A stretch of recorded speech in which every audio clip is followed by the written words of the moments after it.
बिस्मिल्लाहिर्रहमानिर्रहीम। अस्सलाम वालेकुम। Welcome students. स्टूडेंट्स क्लास 9 का यूनिट नंबर 7 हमने स्टार्ट करना है आज, और यूनिट नंबर 7 के स्टार्ट करते हैं क्वेश्चंस को। इसके लिए आप आ जाएंगे पेज नंबर 148 पे। यहाँ पे जो है ये आज हम इंशाल्लाह यहाँ से स्टार्ट करेंगे क्वेश्चन से, गिव शॉर्ट आंसर से। ठीक है, फर्स्ट क्वेश्चन है, उसका फर्स्ट पार्ट जो है। Students let's read with me. Oxidation state or oxidation number is defined as the number of charges an atom will have in a molecule. So example is in H2O, oxidation state of hydrogen is +1 and of oxygen is -2. तो अब हम इसे देख लेते हैं कि oxidation state basically क्या होता है। ऑक्सीडेशन स्टेट होता है वो वाला नंबर जो कि जब दो एटम्स आपस में जब वो मिलकर रिएक्शन एक मॉलिक्यूल बनता है तो उनके ऊपर जो चार्जेस होते हैं उसको हम ऑक्सीडेशन स्टेट या ऑक्सीडेशन नंबर कहते हैं। यहाँ पे एग्जांपल में भी यही बताया गया है कि H2O में अगर हम देखें तो हाइड्रोजन के ऊपर +1 चार्ज होता है और ऑक्सीजन के ऊपर -2 चार्ज होता है। तो ये जो चार्जेस होते हैं इन्हीं को हम ऑक्सीडेशन स्टेट और ऑक्सीडेशन नंबर कहते हैं। इसके अलावा मैं आपको मज़ीद बता देती हूँ यहाँ पे। यहाँ पे अगर आप देखें इसमें ये जो ऊपर चार्जेस लगे हुए हैं, जैसे इसका +2 है, -2 है, इसका 0, ये तमाम ऑक्सीडेशन स्टेट और ऑक्सीडेशन नंबर्स हैं इनके। Now question number 2 is what is the oxidation number of chromium in chromic acid. Chromic acid का फार्मूला हमारे पास ये है H2CrO4। ठीक है, हमने इसका ऑक्सीडेशन नंबर जो है वो फाइंड करना है। तो स्टूडेंट्स इसमें हमें ये चीज़ याद रखनी है कि the sum of oxidation numbers must be zero, यानी कि जितने भी हम ऑक्सीडेशन नंबर्स हैं उनको जब हम ऐड करें तो उसका जो सम है वो ज़ीरो आना चाहिए। यहाँ पे हमने चूँकि क्रोमियम का फाइंड करना है तो हम कहेंगे let oxidation number of chromium is X. तो हम उसे एक्स के इक्वल सपोज कर लेंगे, क्योंकि जब हम सपोज करके उसको लेंगे तो तभी हमारे पास उसका आंसर आएगा। अब हम ये वैल्यूज़ पुट करेंगे। तो वैल्यूज़ कैसे पुट किए हैं हमने यहाँ पे क्रोमिक एसिड का फार्मूले से लिया H2CrO4। अब देखिए H2 जो है हमारे पास हाइड्रोजन 2 है। ठीक है, 2 हम बाहर लिखेंगे और हाइड्रोजन के ऊपर जो ऑक्सीडेशन नंबर आता है +1 आता है, फिर उसको हम प्लस कर देंगे। जो हमने क्रोमियम का लिया था जिसको हमने सपोज किया X, तो हम लिख लेंगे, प्लस कर देंगे। उसमें हम जो लास्ट में हमारे पास ऑक्सीजन के साथ 4 है, 4 जो है वो लिखेंगे, और जो इसका ऑक्सीडेशन नंबर है ऑक्सीजन का वो -2 होता है, वो इस तरह से हम ब्रैकेट में लिख देंगे। तो वो सम जो होता है, हमने जैसे कहा था कि sum of oxidation number must be zero, वो तमाम ज़ीरो के इक्वल कर देंगे। यहाँ पे हम क्या करेंगे, 2 1 ज़ा 2, फिर प्लस का साइन लगाएंगे और एक्स को एज इट इज़ लिखेंगे, फिर प्लस माइनस माइनस हो जाता है। ठीक है, यहाँ पे माइनस का साइन लग जाएगा, 4 2 ज़ा 8, तो 8 हमारे पास आ गया इज़ इक्वल टू 0। अब हम इसे मज़ीद सोल्व करेंगे। तो जो हमारे पास अल्फ़ाबेट है उसको हम साइड पे ले जाते हैं, जैसे कि एक्स है तो उसको हम साइड पे लेके गए।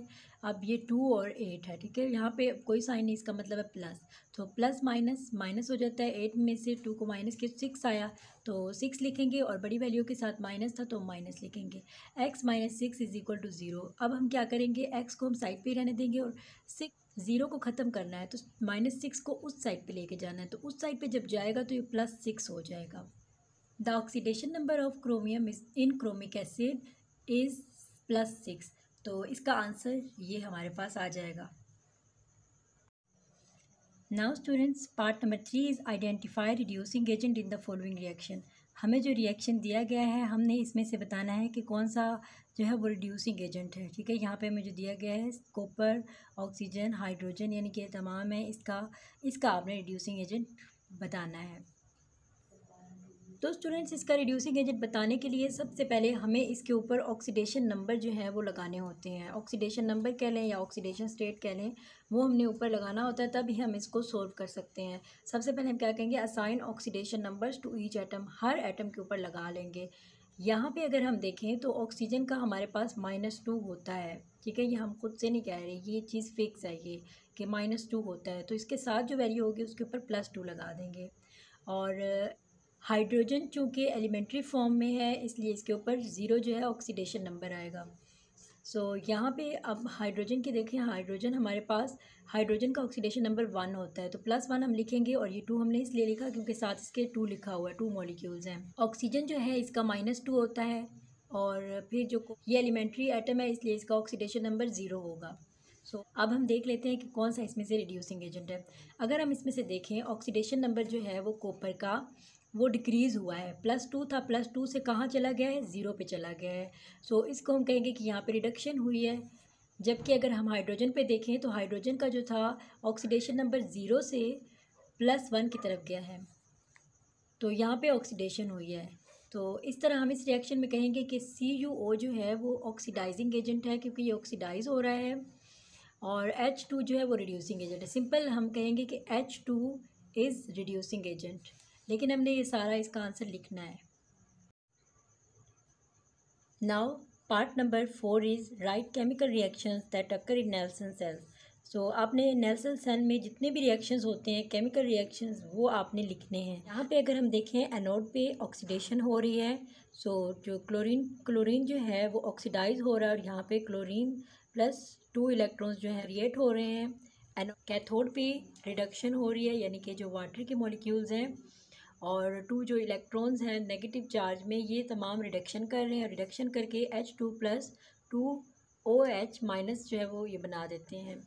ओवरऑल रिएक्शन अगर हम देखें तो 2 क्लोरीन और 2 ही वाटर के जो मॉलिक्यूल्स हैं वो हमारे पास क्या बना रहे हैं, क्लोरीन के 2 बना रहे हैं, हाइड्रोजन के 2 और 2 हाइड्रोक्सल, OH हाइड्रोक्सल को शो करता है, यानी कि वो माइनस हो रहा है।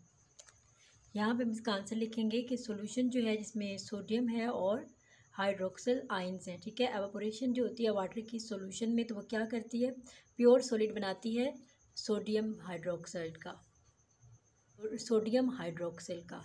तो ये देखिए, सोडियम और हाइड्रोक्सल आपस में जब रिएक्ट कर रहे हैं तो हमारे पास क्या बन जाता है, 2NaOH। Now students, next question को देख लेते हैं। नेक्स्ट क्वेश्चन हमारे पास है, why tin plated steel is use to make food cans. इस क्वेश्चन में ये कहा गया है कि जब हम लोग फूड को अक्सर हम यूज़ करते हैं, जो कि फूड कैन्स में मौजूद होता है, हम देखते हैं कि उसके जो बाहर स्टील लगी होती है वो टिन प्लेटेड लगी हुई होती है, वो आयरन से नहीं बना हुआ होता, किस्म की स्टील होती है जो कि उसको हम टिन प्लेटिंग कह सकते हैं। उसे हम क्यों यूज़ करते हैं फूड कैन्स के बाहर, हम उसकी जगह आयरन को क्यों नहीं यूज़ कर लेते। देखिए, जो बेवरेज इंडस्ट्रीज़ होती हैं वो फूड केन्स में ही जो इस्तेमाल करती हैं उसके ऊपर स्टील, वो टिन प्लेटेड स्टील ही केन्स के ऊपर इस्तेमाल करती हैं। इससे क्या होता है कि वो जंग लगने से बच जाती हैं जो केन्स होती हैं, और उसके अंदर जो खाना होता है वो पॉइजनस नहीं होता है, जो भी फूड इसके अंदर होता है वो ख़राब नहीं होता, सही रहता है। तो इसका आंसर हम यहाँ पे देख लेते हैं। Tin plated steel is use to make food cans because food and beverage industries use tin plated steel cans. जैसे कि मैंने आपको बताया कि जो बेवरेज इंडस्ट्रीज़ होती हैं वो टिन प्लेटेड स्टील्स ही जो है वो केन्स के ऊपर लगाती हैं। इसकी वजह क्या होती है कि जो फूड होता है वो उसके अंदर ऑर्गेनिक एसिड्स होते हैं और बहुत ज़्यादा साल्ट्स होते हैं। ये वाले एसिड्स और साल्ट्स जो होते हैं वो फिर कोरोसिव हो सकते हैं, यानी कि उनके ऊपर जंग लग सकता है। जब केन के अंदर जंग लगेगा तो वो ख़राब हो जाएंगे, पॉइजनस हो जाएंगे। उनको बचाने के लिए टिन प्लेटेड स्टील का जो है वो यूज़ किया जाता है। अगर वो आयरन को यूज़ करें तो जो केन है उसके आउटसाइड जो है वो कोरेसिव हो जाएगी, यानी कि जंग लग जाएगा। तो इसके बाद क्या होगा कि जो फूड होगा वो पॉइजनस होगा। लेकिन अगर टिन प्लेटिंग की जाएगी तो क्या होगा, फूड जो होगा वो नॉन पॉइजनस होगा, यानी कि जहरीला नहीं होगा। Part number 6 is explain one example from daily life which involves oxidation reduction reaction. हमने अपनी डेली लाइफ में कोई एक एग्जाम्पल देनी है और बताना है उसमें ऑक्सीडेशन और रिडक्शन का रिएक्शन हो रहा है। The process of photosynthesis takes place in the leaves of the plants. In this process, carbon dioxide and water combine in the presence of sunlight to release oxygen and glucose. The glucose, which is formed in the whole process of photosynthesis, is used to fuel the metabolic reactions. In photosynthesis, water is oxidized and carbon dioxide is reduced. So the reaction is here. अब हम इसको देख लेते हैं कि photosynthesis किस तरह से जो है वो ऑक्सीडेशन भी कर रही होती है और रिडक्शन भी कर रही होती है। तो जो प्लांट्स होते हैं उसके लीव्स में सारा प्रोसेस होता है। इस प्रोसेस में क्या होता है कि सनलाइट की मौजूदगी में जो कार्बन डाइऑक्साइड हैं और वाटर जो हैं दोनों जो है कंबाइन करके एक रिएक्शन करते हैं, और उस रिएक्शन में क्या होता है, ऑक्सीजन और ग्लूकोज जो है वो प्रोड्यूस करते हैं और रिलीज़ भी कह सकते हैं करते हैं। तो जितना भी यहाँ पे ये प्रोसेस हुआ है फोटोसिंथेसिस का, इसमें ऑक्सीडेशन और रिडक्शन दोनों इन्वॉल्व हैं। किस तरह से इन्वॉल्व है कि जैसे कि वाटर जो है वो ऑक्सीडाइज हो रहा है और कार्बन डाइऑक्साइड रिड्यूस हो रहा है। यहाँ पे हम देखें कार्बन डाइऑक्साइड को, कार्बन डाइऑक्साइड अगर हम देखें यहाँ पे इसके साथ हाइड्रोजन जो है जाके ऐड हो रहा है यहाँ पे आके, तो इसका मतलब है यहाँ पे रिडक्शन हो रही है। यहाँ पे अगर हम देखें वाटर के साथ क्या हो रहा है, वाटर जो है वहाँ पे जाके ऑक्सीजन जो है यहाँ पे ऑक्सीडाइज हो रही है, कहेंगे ये यहाँ पे ऑक्सीडेशन हो रही है। सो ये इसका आंसर था। तो आई होप स्टूडेंट्स आज हमने जितने भी क्वेश्चंस किए हैं आपको अच्छे तरीके से समझ आए होंगे। अगर आपका इससे रिलेटेड कोई क्वेश्चन है तो कमेंट्स बॉक्स में ज़रूर करिएगा। मुझे अपनी दुआओं में याद रखिएगा, अपना बहुत सारा ख्याल रखिएगा। अल्लाह हाफिज़।